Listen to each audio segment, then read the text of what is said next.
Welcome everybody to today's interview, which we're excited to have today for Sickle Cell Awareness Month of September. However, we want to remind people that although it is the UK Awareness Month, this is a lived experience that people suffer from every day of the year.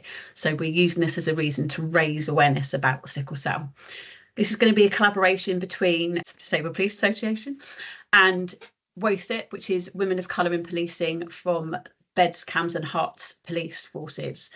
So I'm really proud to be sharing today with my lovely mother-in-law, Dr. Cecilia Ayisi-Shoetan, who will be interviewed by Sam Alexander from WoCiP. So just to introduce myself, first of all.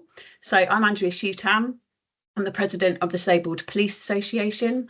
And just to describe myself for any people that are listening to this who may be visually impaired, I am a middle-aged woman with short blonde hair, wearing today traditional Ghanaian dress, which is called kente cloth, which is a combination of lots of bright colours, yellows, greens, oranges, etc., and an African necklace. So I'll just hand over now to Sam, who will introduce herself. Hello, I'm Sam Alexander. I am the Deputy Lead for Women of Colour in Police in Bedfordshire, Cambridgeshire and Hertfordshire. We do collaborative work in the community and with forces. My goal here today is to continue to shine the light on sickle cell awareness. I have lost a cousin to sickle cell. My nieces were brought up without their mother, had a massive impact on our family, and just realising that there wasn't enough and still isn't enough information around sickle cell awareness despite all the fantastic work that's been done. So this platform is to elevate that. I'm honoured to be speaking with Dr. Cecilia Shoetan. I am a black female. I have short black hair. I'm wearing glasses today. I'm wearing a light pink dress, and I'm a woman, mother and a Christian. Over to Mum. Thank you. My name is Cecilia Ayisi-Shoetan. I'm a Ghanaian born and a British, so Ghanaian British. I am a registered nurse and a qualified midwife, founder of Lorraine Sickle Cell and Thalassemia Foundation, and an award winner from OU, honorary doctorate degree. I'm married had 3 children. Unfortunately, we lost one to sickle cell. So that's what the subject is about today, to know more about sickle cell. Today, I'm in my kente dress, which is traditional cloth worn in Ghana. Years ago, it was mainly for the royals, but these days, anyone can wear it. Yeah. The colors. May I say, Mum, that you look absolutely fantastic yourself, and Andrea, you look very regal in your kente cloth. It's really a privilege to actually see it.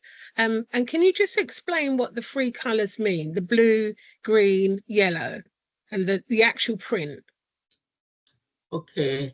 I mean, this one is imitation one, but the actual kente cloth is hand woven. So it takes, yeah. And the colors means the continent of Africa and mainly Ghana. The yellow stands for gold.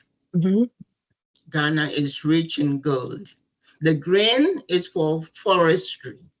The red is for the struggle, right, that we have gone through in the past. Yeah. That's really powerful.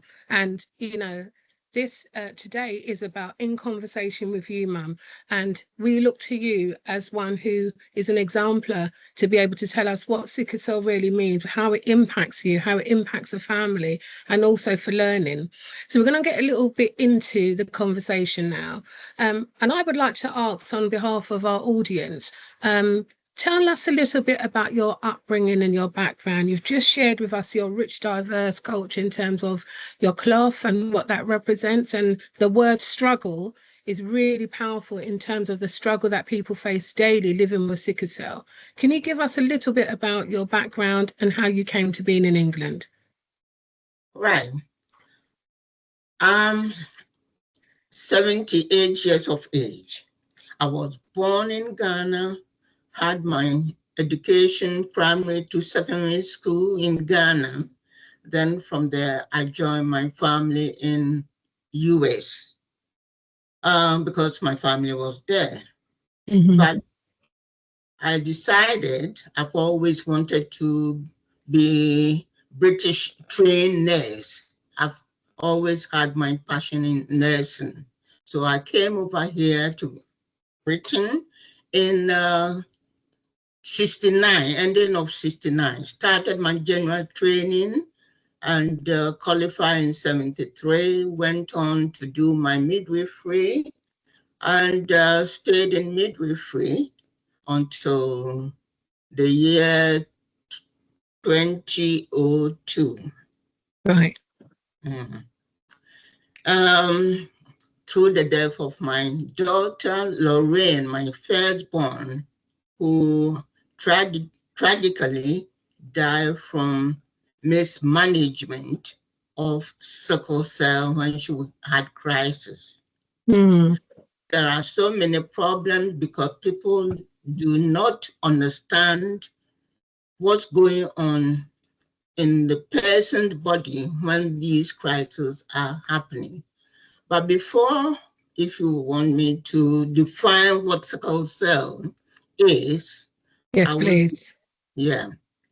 Sickle cell is an inherited genetic blood disorder that affects, the hemoglobin in the red blood cell. The main components of the blood, the plasma, the platelets. When you get a cut, it helps to clot so that it starts bleeding. The white cell to fight the infection with constantly catching, and the red blood cells to carry oxygen.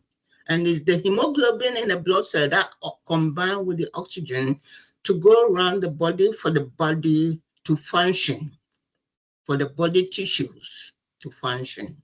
But people with sickle cell, there are at times when something triggers the movement of the red blood cells. So instead of being round and concave, spongy to go through the blood cells, if let's say the person has got infection, dehydrated, stress, the red blood cells will then start changing shape into banana shape, kind of banana shape. Is that where it gets the sickler name? So that it blocks.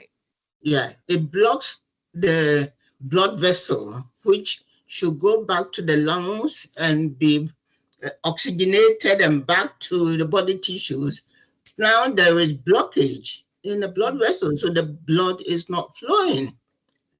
And the body tissue, wherever the crisis is happening, is deprived of oxygen. And the way we inherit these abnormal cells, the sickle cell gene, each one of us, if we got the normal hemoglobin gene, you should have 2 A's. If you are normal, you got 2 hemoglobin genes and it's AA. So anyone who has got 1 A plus another alphabet, and there are about 300 different types of the variants. So you can take one abnormal gene from your dad, the baby, when conception takes place. You can take one abnormal gene, one normal gene, then you become a carrier. It doesn't harm you as such. It's only sometimes during anesthesia or climbing or even flying, because of the higher altitude, oxygen is reduced, you see. But under normal circumstances, those of us with the trait, it doesn't bother us too much. Right. But when you get to a couple with trait, then you should know that there is 1 in 4 possibility that whenever the woman becomes pregnant, the baby can acquire or inherit the abnormal genes from mom and dad to carry. Yes. Yeah. And I want to ask you about that, ma'am, because we are at Dr. Shoetan. I do apologise. I want to ask you about that. So you've just explained to us around how sickle cell forms in the body, the DNA, if you like. How did you realise that you had sickle cell or possibly was a carrier? Did you always know, or did you find out? Unfortunately, I wasn't screened in Ghana, so I didn't know that I'm a carrier. Neither my husband, he didn't know that he is a carrier until 1975 when I became pregnant. During the antenatal screening for pregnant women where I was living, they detected, or it was found out that I'm a carrier and I'm AS. Right. So I'm a carrier. So when it was found, I was told and I was advised to bring my husband. They invited my husband also to be screened. And he was screened and they found that he is AC. You see? So somebody, there are so many of them, A, D, AE, AS, AC, and so many, or A or S beta, which means the person has got sickle cell and thalassemia, which happens, you see. Yeah. And one in 10 Black people carry the trait. 1 in 10 Black people. 1 in 4 Africans, 1 in 4 Africans carry the trait. Yeah. So Afro-Caribbean, Africans, even in the Far East, Middle East, there are some people who have the trait gene. Yeah. So that's how it is inherited. So I'm going to ask you about screening then, because a lot of the time there is a misconception that sickle cell is only attributed to Black people. So here we have proudly your daughter, Andrea Shoetan. Andrea, can you tell us what, knowing that sickle cell was in the family bloodline, what that meant for you when you joined the family, perhaps before or during pregnancy? Yeah, certainly. So yeah, I've got 2 children. So when I was pregnant with my firstborn, they ask you still a number of questions. Like Mum said earlier, that screening antenatal kind of stage. Has anybody in your husband's family had X, Y, or Z? So obviously I did share with them that my sister-in-law did have sickle cell and did unfortunately pass away because of that. And my mum had told me that my husband, wasn't a carrier, didn't have the trait, but reassuringly, they still wanted to check. They still wanted us both to have that blood test. And that was really, really positive for me because they really listened. It showed that they were taking it seriously.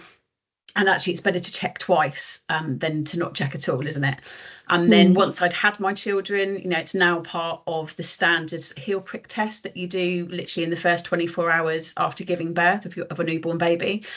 Sickle cell is also tested there. So, it was that real reminder of how things have massively changed from, as Mum just explained, not even knowing, even though the Black population is the biggest population in the world that carry sickle cell and suffer from it.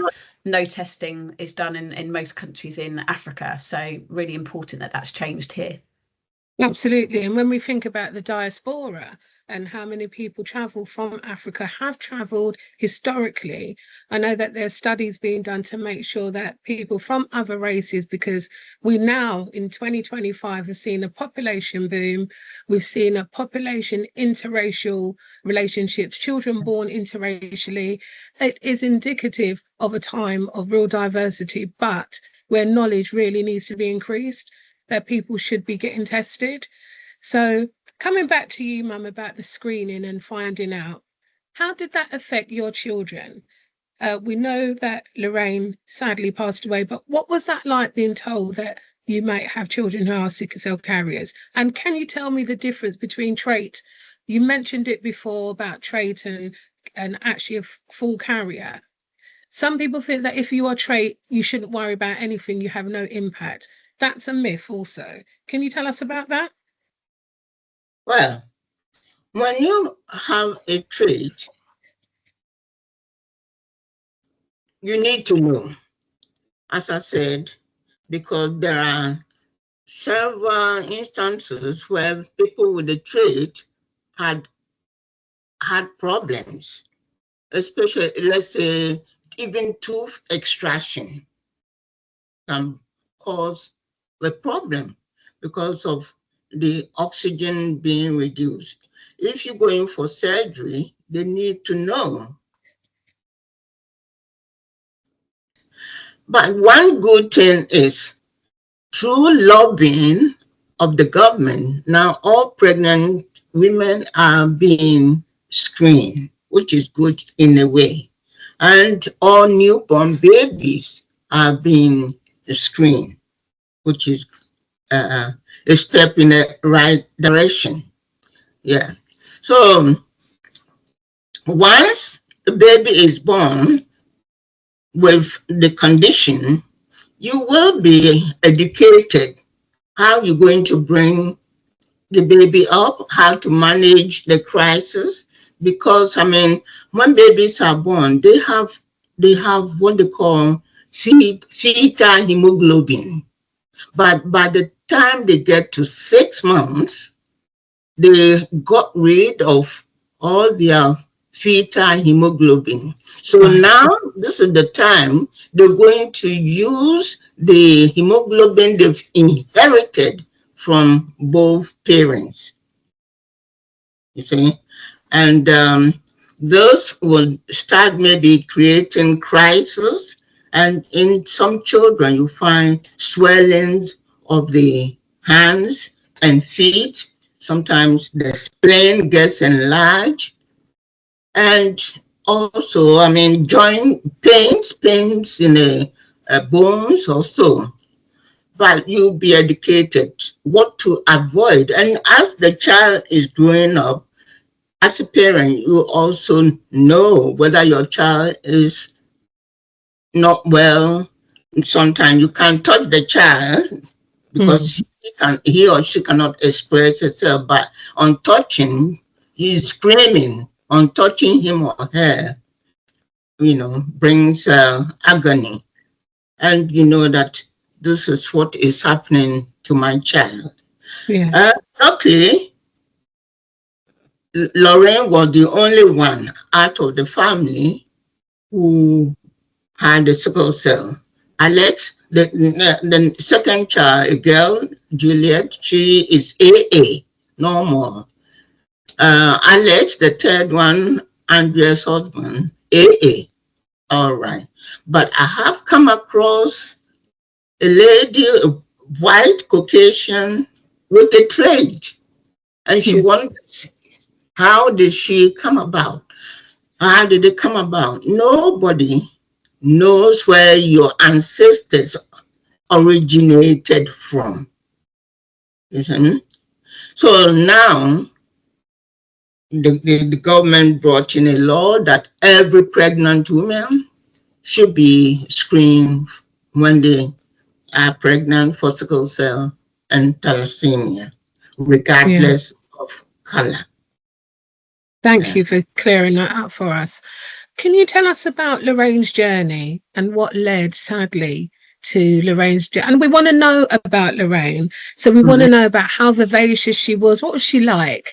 You know, tell us about her journey and how she managed, because lots of young people, lots of people who are parents of young people and children with sickle cell, what that journey could be like for them. You talked about the pain and you spoke to us about those signs to look out for.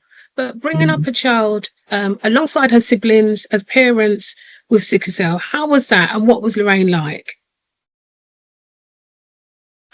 Lorraine was such a beautiful, bouncing baby when she was born. And she grew up to be the cheerful, lovely girl we all loved. Okay. From birth until, let's say, about 20, she never had any kind of serious crisis. You know, when she was diagnosed, usually when you are diagnosed with sickle cell, the consultant or hematologist put them on folic acid, painkiller like Calpol, and antibiotic daily. It's just a prophylactic. But that one, there is two schools of thought. Some consultants say, no, we won't give antibiotics until the child contact infection, right? Some consultants say, put them on antibiotics, and if they do still contact infection, they will be treated accordingly to the what responds to that particular infection. So Lorraine grew up without having any major crisis until she went to university. In her secondary school time, she was very active. All school activities, competitions, canoeing, debate, whatever, netball, she was into it. So she lived a very full and active life. Yes, very active life. So it was during her first year at Leeds University that she had a major crisis, and I had to go and spend about 1 week with her in the hospital, and she got better and completed her university. She stayed in Leeds for about 1 year and then decided she would come back to London. She came round. Can I ask you what she graduated in? Business studies and home management. Right. So when she came down, she did some temporary jobs until she got a full-time job with Reed Business Information Services. It's in Sutton. And within the few months she was there, she was getting awards and so forth. And they love her over there. So even when she died, they planted a tree in memory of her. Right. So Lorraine will always be sociable, helping other maids with problems to solve. And sometimes one call me as I'm a surrogate mother, because she met a girl at uni, and the girl wasn't happy at home. So sometime on holiday, she will bring her. She had a heart for people. She had a heart for people. Yeah. And we want people to know Lorraine as not somebody who just died from sickle cell, but you're sharing, you know, who she was as a woman, the kind of person that she is, and that sickle cell was just a part of her life. Yeah, so she led a normal life until those fateful days. A few days before, she was having some cough, and she went to work, but on her way home, she phoned me and said, Mommy, I wasn't feeling well at work today, so I'll go to the GP before coming home, which she did. And the GP put her on antibiotics. So for 2 days, she stayed home. I think it was on a Tuesday. So Wednesday, Thursday, and I said, okay, Lorraine, I'll be off on Thursday, and I'll go with you to the hospital to see if you're not. So Thursday I was off, got her ready. I said, have something to eat before we go. She had breakfast, and I ordered a taxi. We went. When we got there, I told them that Lorraine has got sickle cell. She's got chest infection. She had to wait after she's got sickle cell. Sat there, I kept going backwards and forth, telling the staff, Lorraine is suffering. She's in there. Oh, it's so busy, so busy. We sat there for nearly 4 hours before she was called. May I ask you, Mum, and forgive me for cutting in, because I want you to flow, and you're really, taking us there. Somebody who suffers with sickle cell, just like somebody who might be diabetic or somebody who might be asthmatic, how quickly should they be seen when presenting at A&E? Bearing in mind, we know how busy A&Es are and hospitals are. But just in general terms, when somebody may be in crisis or you're not sure what it is, how soon should somebody prescriptively be seen? Would you expect them to be seen quite soon if they're in crisis? Well, I mean, it depends where the crisis is happening in the body, okay? But you might have a colleague at work who is sickle cell. Some of them, those living with sickle cell, some of them will not tell the employers, so you do not, nobody knows what is happening to, or what sort of condition that person has. But the person might be suffering in silence, having crisis, but they're not open her mouth to say, I've got sickle cell, I need this to be done. But when someone can confide in you to tell you, I've got this problem, you can then maybe initiate something with the boss and so forth, and get her into hospital, or if she needs some tablets to be taken, you help that person. If she is cold, because I mean, different temperatures matters in the workplace. In the workplace, well, okay, this time we are happy that many people work from home. However, sometimes they need to be in an office or so. Staff and colleagues need to know so that they can help, even giving a glass of water or making the person comfortable. It's all to do with where is the crisis happening. If they can suffer from a stroke, it cannot happen to that person.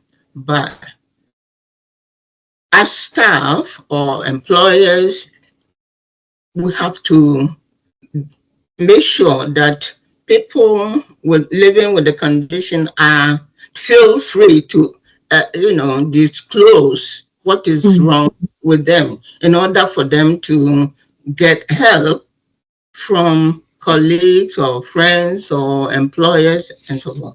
Those not only in your workplace, but even in schools. That's right. Yeah. You go to schools to talk to the teachers and staff, because they don't understand the children, and sometimes they think the child is being rude, but we don't know what's going on. So when you present to hospital, when you get to the hospital and you say, as you did with Lorraine, you know, my daughter's unwell, she's got sickle cell. What's the process? What happened with yourself and Lorraine that, you know, in terms of her being seen? 4 hours we got to where you were saying that she hadn't been seen yet. Mm-hmm.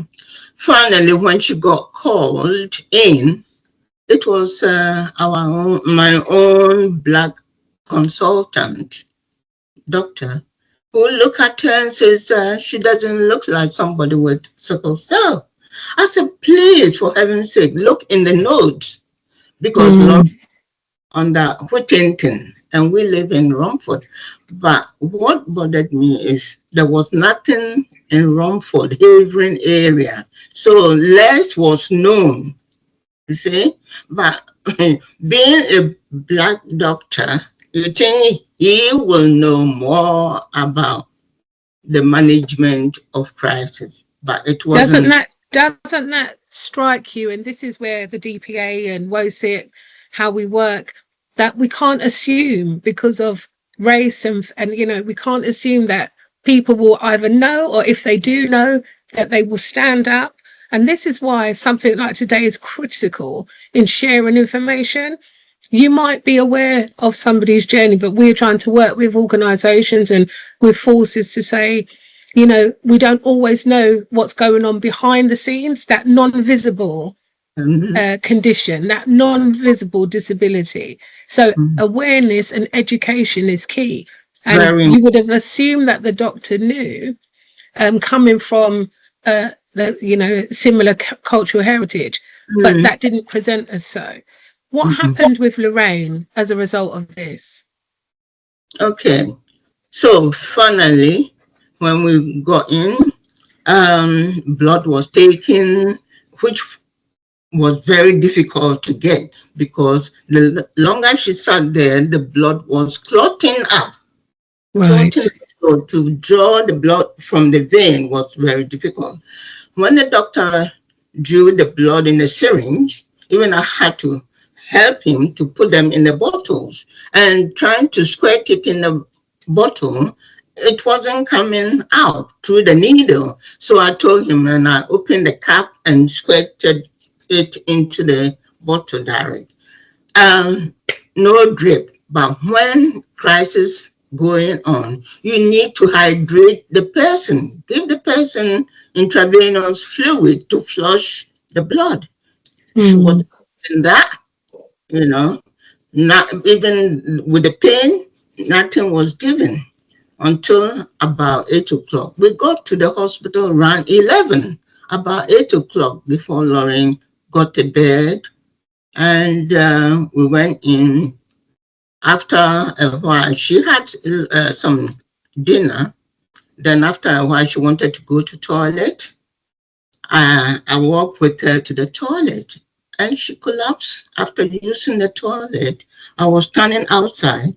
She collapsed, and I could hear something dragging against the wall. So when I screamed, Lorraine, Lorraine, and opened the door, there she was with her eyes rolling, and I called for help. And I brought her out of the toilet and started mouth-to-mouth respiration. She said, Mommy, I'm in pain. I'm in pain. I can't breathe. I can't breathe. The medical team came round. They lifted her. They went for oxygen first. Even that oxygen cylinder, there was no oxygen. Yeah, and then they brought her bed, put her on the bed, took her back into the room, and they gave her, I went in the room with her because she was then fighting them, agitated. That was when they wanted to put a drip in up. And so I was trying to calm her down. Lorraine, calm down, let them help you. And when they put the drip up, one of the doctors gave her diamorphine. They gave that morphine, and I was telling the thinking, someone who cannot breathe, and they give him that diamorphine. Diamorphine depresses the respiratory center. They gave it to her, and within a few minutes, Lorraine had cardiac arrest, and that got out of control. And then they wanted to transfer her to intensive care, no bed. So the whole thing was in a mess. Yeah. Finally, they got a bed in intensive care, and then they said, oh, they cannot handle her any longer. They needed to transfer her to one of the hospitals in London, the London Chest Hospital at Bethnal Green. One anesthetist doctor went to order ambulance. Where did the ambulance go? To South End. We are in Havering. Went to South End Hospital asking for Lorraine. They don't know. They couldn't find a patient by name Lorraine Shoetan there. So the paramedics, they were phoning around all the hospitals in that region, and nobody said they had Lorraine. We're still waiting. What is keeping the ambulance? What is keeping? And then one of the paramedics says, let's ring the London Chest, because that's where the patient should be going. The phone, and they said the patient is at the Old Church Hospital in Romford. Wasted time. The surgeon. Mm-hmm. And that's where communication is key, isn't it? Communication on every step of the way when somebody, whatever the condition, but communication is paramount. And unfortunately, that communication wasn't at that time. What was the impact as a result of that? So, wouldn't led to a tragic death. And then I felt shattered. I felt I'm a failure. Why? Taking my daughter to hospital, I'm going home without my daughter. Why shouldn't it have been me? We're going to pause a moment, Dr. Shoetan, because it is so triggering, but it's the real life journey that you've experienced. Andrea, while Mum just gathers herself, what would you say to all services in recognition of conditions and listening to people when they present with a condition? I'd say it's okay not to know about it. I think what I see as a general theme, being president of the Disabled Police Association, is we're in policing. We're used to asking the most intimate questions of people when they're victims of crime, when they're suspects of a crime. But when it comes to looking after our own staff and officers, we're fearful of asking the questions. It's okay not to know, but there are ways around that. You know, we have passports, personal supportive passports, we call them in my force. So rather than me having the same conversation, because we change line managers quite regularly about my condition, I can send them that, they can read it through, and then I say, you know, if you want to have a chat afterwards, we can do. That helps me. Hopefully it helps them, put them at ease. They can then go and do their own research if they want to. It goes both ways. It relies on people like myself, like Mum said earlier, sharing, having the confidence to share and say, I do suffer from this medical condition.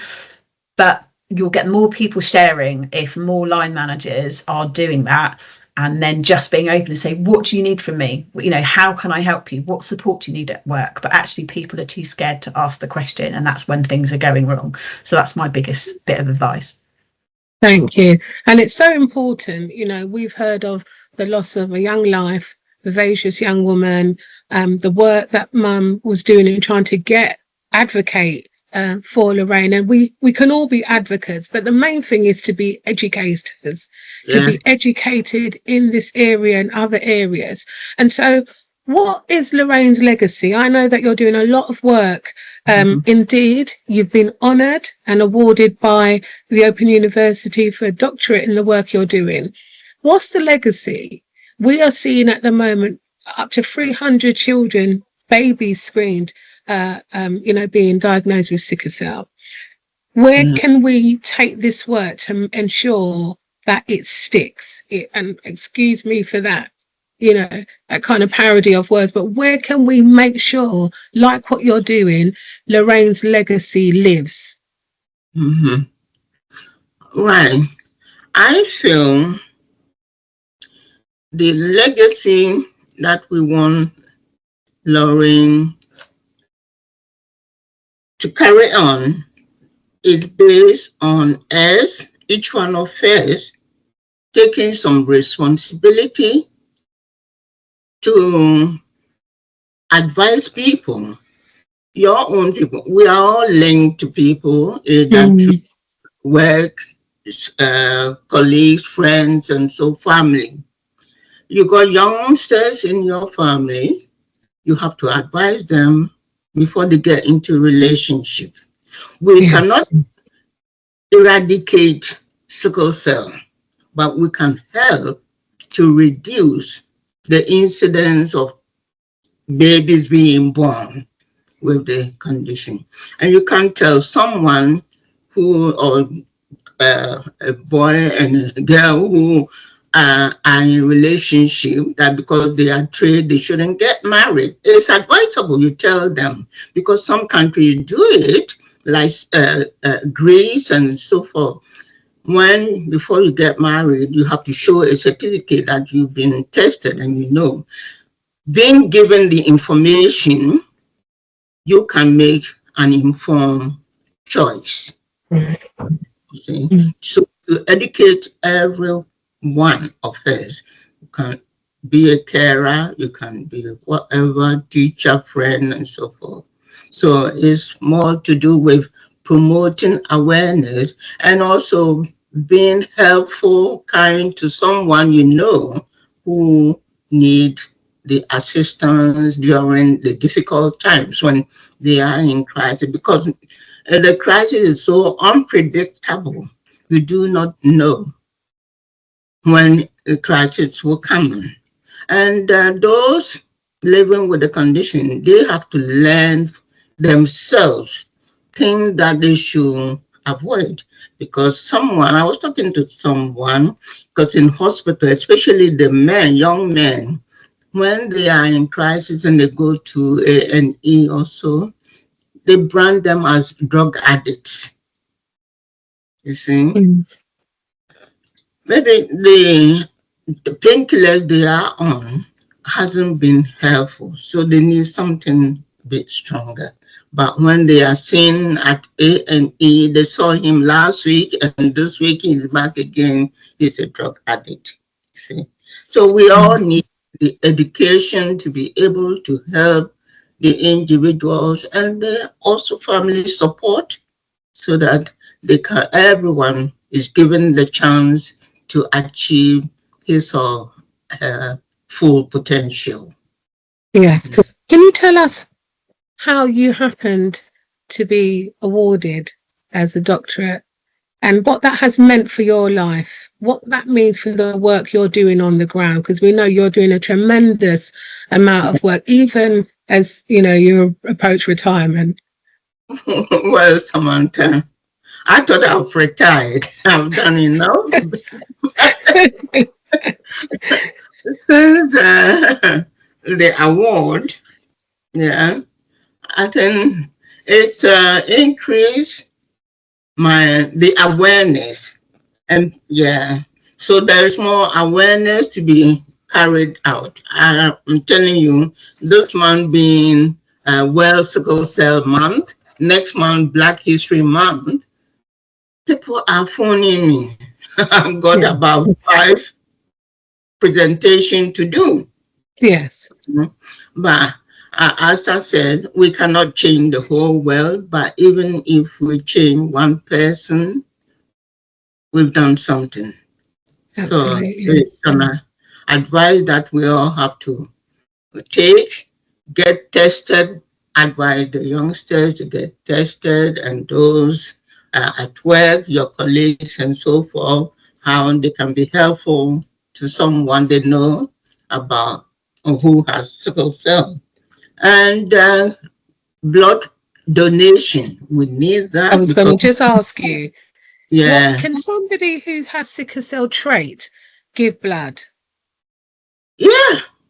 Yeah. Because that's a real misconception as well, that somebody who's, if you're sickle cell trait, you can't give blood. But we've had lots of people contact us, even internally in BCH, saying, you know, I used to give blood. I want people to know that as someone with sickle cell trait, I have given blood. Yeah. You are a trait, or? I'm not a trait, but in my family there is trait. Yes. I have asked that question before, and in fact, next week, Luton and Dunstable Hospital, they're having a function there, and they've invited me. So when I go, I will ask their hematologist, because they've started a new treatment, and I said I want to know about the new treatment, because so when somebody asks me, I can also explain it to them. So when I go, I'll ask this question again about those of us who are trait. I've given blood before. I'm a trait. Yes. I'm a AS. Yeah, AS. But I'll ask again. Yeah. Yes. So we need people to give blood, and we are going to put up some links to how people can give blood and how they can get support. What's the name of the charity in Lorraine's honour?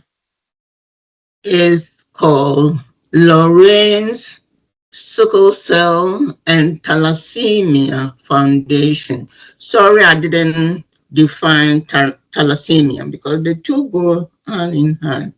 Thalassemia mostly affect people from Mediterranean, you know, the Greek, Far East, Middle East, and generally it can affect everyone. Yes. Because you don't know. Like sickle cell can affect everyone. Yeah. But with thalassemia, they just cannot produce enough red blood cells. You see? So they are forever anemic. Right.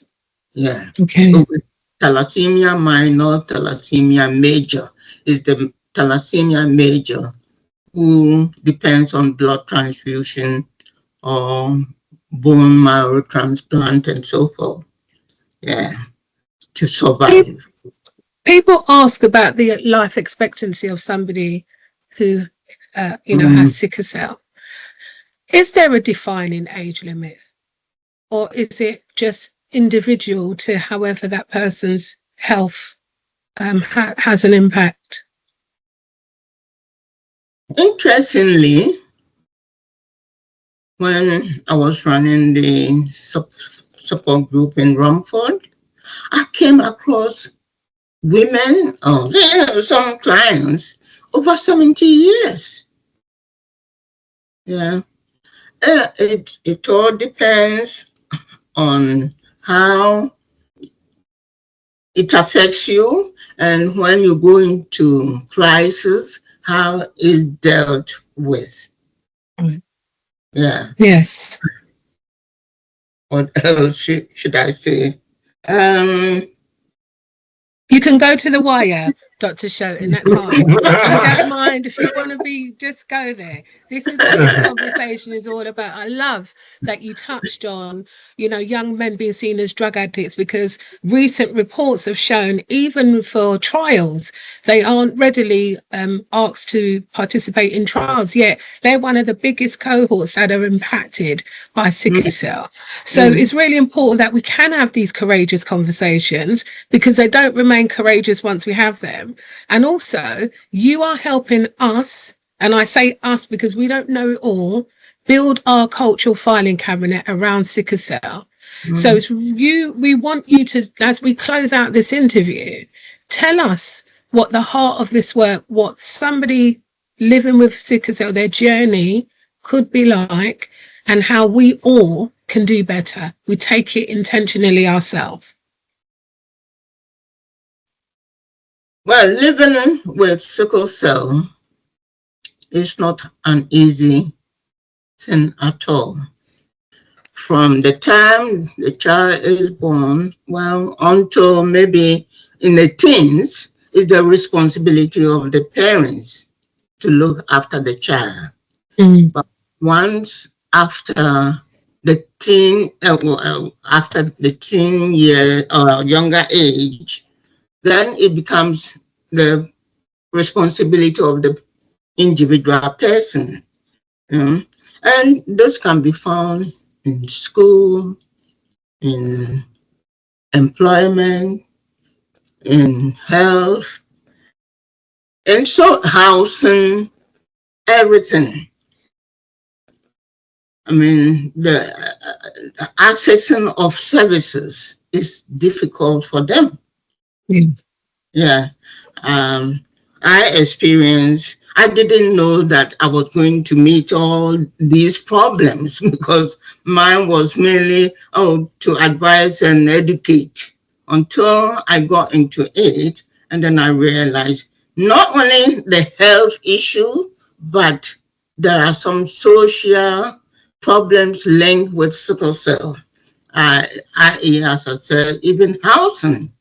I visited some people with dampness in their accommodation, and therefore I had to help them to send a letter to the housing department to re-house them, give them flat or so, because dampness made their condition worse. Yes, yeah. And at times, like schools, the children, you can't stop the child from participating in activities, but i.e. swimming. Children must join his or her mate goes to swimming, but then the care assistants and so forth, when the child comes out of the swimming pool, she needs to be advised to get himself or herself dry and dress himself up to catch chills. Stay warm. Yes, yeah. They are capable and they tend to be clever. Lord, yeah, it's amazing. So we have to learn to give them the opportunities that they can also excel. And I'll give you one example. Sorry, time. It's all right. one GP in Romford, who was also one of our members, he said, Cecilia, do you know what? My father, Nigerian, she said, my father, sister, would advise the brother that he shouldn't send this GP to boarding school because he had sickle cell. He says, this one would die within early years of his life. So don't waste time and money on him. And the father said, look, I don't want any of this nonsense. He will also go to boarding school like anyone else. And she says, Cecilia, look at me now, looking after other patients, you see. So we have to give chances to all those who have got the condition for them to also achieve their potentials. Wonderful. So we're going to round up, and I'd like you to you've alluded to and talked about school, from school early years right up to leaving school, university, college, whatever that might look like, into adult education and to employment. Andrea, what will you say to employers who may have someone who's presented with sickle cell trait or, sickle cell, especially in policing where we know it's quite difficult? And while you're talking about that, Mum, we're going to round up with you, and I'm affectionately adopting you as Mum. Andrea has allowed me, Dr. Cecilia Ayisi-Shoetan. You have been commended for your exemplary work. It shouldn't go unnoticed because every day you're helping save lives. So let us know what we can do. And if you have you've given us Lorraine's legacy and the charity name, but if there's any way we can get involved, have a think about that, and would like you to close out and let us know after Andrea speaks to employers. My message is that quite often things are only a barrier if employers make them a barrier. Don't ask what someone can't do. Ask what they can do. Treat people fairly. It sounds really, really simple, but to treat people fairly, if someone's shared with you and trusted with you as an employer, be it a future employer because they are going through the recruitment stages and trying to enter a company or the police force, or they've been diagnosed with something during their career for that employer, have the conversation, bring down the barriers. You know, with the systems, quite often it's society that makes people disabled and not able to do something because we're not giving them the reasonable adjustments, as Mum said earlier, to make people be able to achieve their potential, to exceed. Why shouldn't they? Why should someone with sickle cell not be able to join the police force? There's no reason why. If they pass those tests and they pass those standards the same as everybody else, then they should be supported in doing so. And that's my message. Ask the questions, reduce the barriers, and then reasonable adjustments if they need it.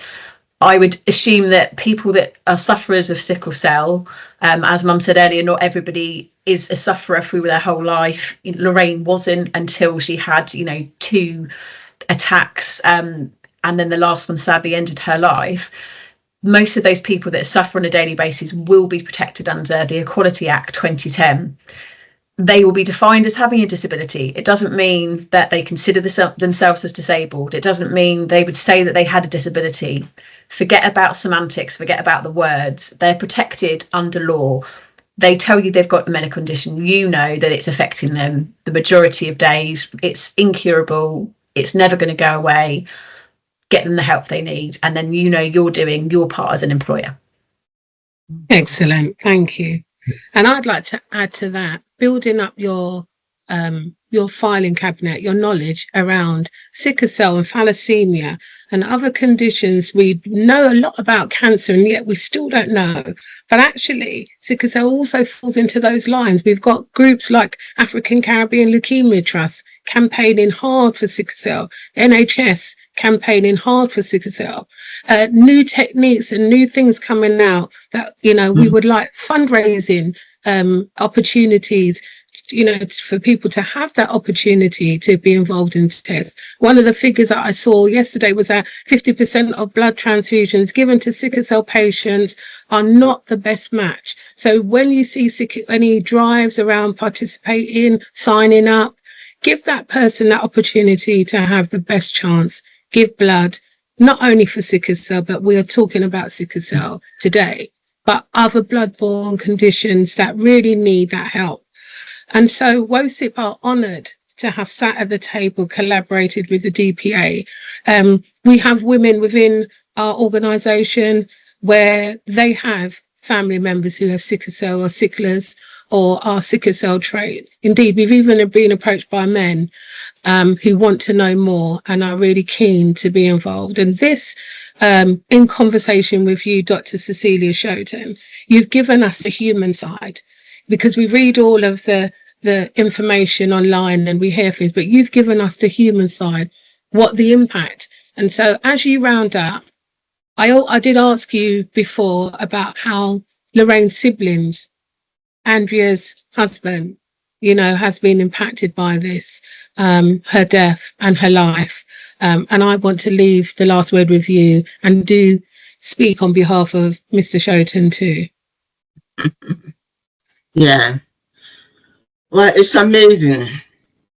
Though I'm the one who initiated the support group, I'm lucky to have my dear husband, Sam, who is the cornerstone or the backbone of myself. Without him, I couldn't have.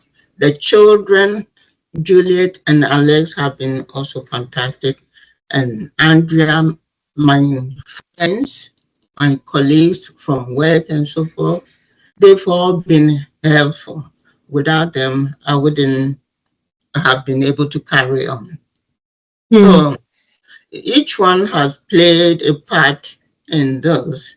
And we hope and pray that we continue to unite, because what happened could have ruined our family at the time. But there had been strong unity, and whatever I want to do also, if I discuss it with them, they are ready to help. And this is how life should go on.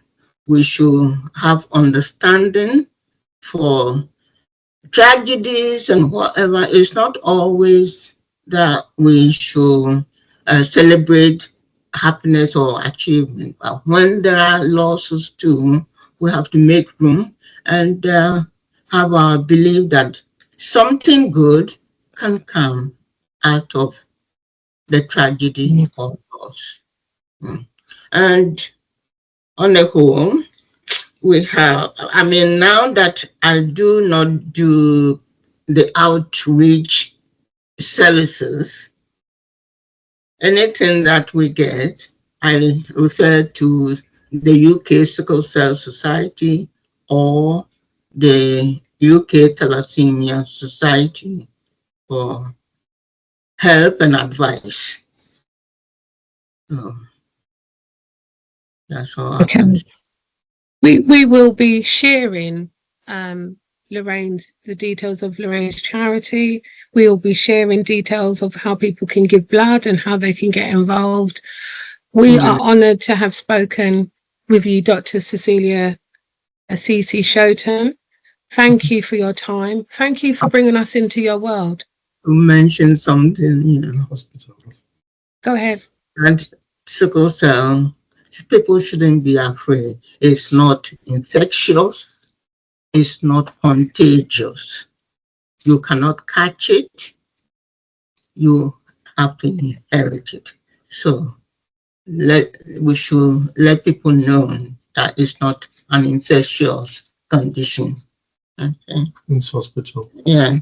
Legacy. Yeah, and the legacy, my husband just reminded me, with Lorraine's death, out of the 19 recommendations given to the trust, one important one to us is the opening of sickle cell and thalassemia unit at the hospital, because previously those living with the condition have to travel from Romford to the inner London hospital for treatment. But now, at least, I know when we're there, because I used to visit the unit, and there is a unit there for them, which is a step in the right direction. But we hope more will happen. Yeah. And we will continue shining the light. As we said, it's not just because it's Sickle Cell Awareness Month, although this has given us an ideal platform, but this is an everyday conversation. This is something that the DPA, have taken on board in raising awareness. The Disability Police Association, WoCiP, intersectionally, we look across the platform about how things impact women of colour, not only in policing, but across public services and in schools. We have young WoCiP influencers. One of our young WoCiP influencers, her mum also died of sickle cell. So she has grown up without a mother. However, she has campaigned the work around her youth, that age group, that teenage years, where, it's all about what you look like and what you can do and can't do with your friends, but you are impacted. Why is this important? Because it's an everyday conversation, and we want this everyday conversation to be normal so that everyone has an opportunity to get the help, support, and to keep contributing to sickle cell awareness. It's been an honour, Dr. Shoetan. Again, we thank you for your time. We hope this won't be the end. I can see already how busy you are, and we want to thank you all for being involved in this today. Thank you. Thank you, Samantha. Thank you, Andrea.